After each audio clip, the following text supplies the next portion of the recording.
Қайырлы күн баршаңызға. Бірге балқаймақ арнасы. Бүгін біз керемет дәмді болып шығатын чебуреки дайындайтын боламыз. Бұның қамыры өте ерекше, жұмсақ болып піседі. Ол үшін бізге ұнымызды салып алып, тұзымызды салып, және сұйық майымызды құйып, әдемі жұмсақ қамыр илейтін боламыз. Біздің қамырымыз осындай дайын болды. Егер менің видеом ұнаса, каналыма тіркеліп, пікір қалдыруды ұмытпаңыздар. Мінекей қамырымызды осылай жайып алғаннан кейін, кішкене күлшелерге бөліп, осылай домалақтатып алатын боламыз. Күлшелеріміз дайын. Енді салмамызды мен қыздырып салдым.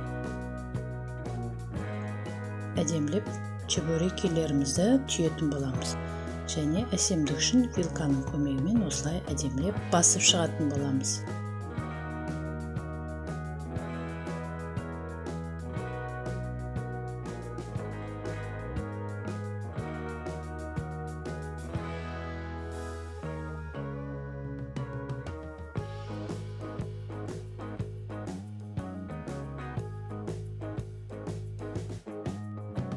Екінші күлшемізді де осындай ұсақ күлшелерге бөліп алдым. Енді бұның салмасына картоптан жасайтын боламын. Мінекей осындай күлшелерімізді домалақтап, әдемілеп жазып алғаннан кейін картоп салмасын салып, бұларды да әдемілеп вилканың көмегімен әдемілеп басып шығатын боламыз. Чебуреки жасау өте оңай, әрі тез жылдам болатын.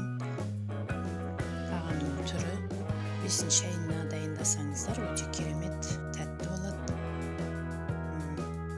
Баршаңызға ас болсын, сіздер де жасап көріңіздер. Менің каналымнан алыстамаңыздар. Алда көптеген қызықты видео рецептер салып отыратын боламын, және көптеген шортстар да бар. Қарап, менің каналыма жазылып, лайк басып, пікір қалдыруды ұмытпаңыздар.